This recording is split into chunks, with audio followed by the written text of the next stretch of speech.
Hi, welcome back. I am hoping that you now have in your possession your 3 words. The words that you would love if other people would use them to describe you. And as mentioned before, they may very well be for your personal life, they may be for your professional life, or perhaps from your point of view, it's all the same, so it actually doesn't matter which. So before we go any further, I just want to put on your radar a few things about a personal brand or a reputation. Now, if you think about it, any of your favourite brands out there in the shops or anywhere else in your world, there are a couple of things that are important to notice about them because we're going to need to use these for ourselves. Number one is they are clearly identifiable. Perhaps they've got a logo or something like that, and it doesn't change all the time, it's consistent. So that you know the minute you see it, or you see something that looks like it, its colours or the shape of the lettering, you know instantly that's your brand. So when we come to thinking about ourselves, of course, we've got our faces, we've got our names, we've already got things that are pretty consistent, but they are important and recognisable parts of who we are.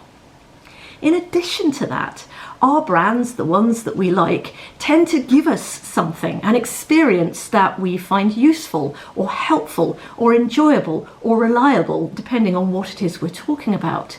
And it's this consistency of experience that is crucial to the effectiveness of a good brand.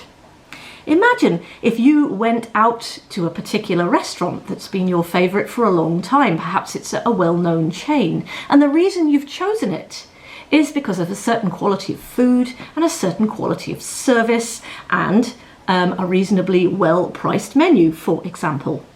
And imagine you got there and suddenly all of that had changed. It's going to have a very damaging impact on your perception of that brand going forward. Now, if it happens just the once, maybe you'll write it off. But if it were to happen again and again, you would be left with no choice but to conclude that something about your brand had changed and therefore it was no longer reliable. Well, here's the thing. This is how it works for us as human beings too. And that is why when we're thinking about our brand, how we would like to come across, how we would like other people to experience us, consistency becomes absolutely vital. And one of the things that your 3 words is going to help you do is get really clear about where you need to be consistent. We're going to be exploring that tomorrow. But the thought I'd like to leave you with today is just that, about consistency, about authenticity. So give yourself some time to have a think about your words and yourself in relation to those words. Are they something that you manage to absolutely do all the time? Or are there areas or certain times or certain things that are likely to present a challenge to you coming across the way you'd like?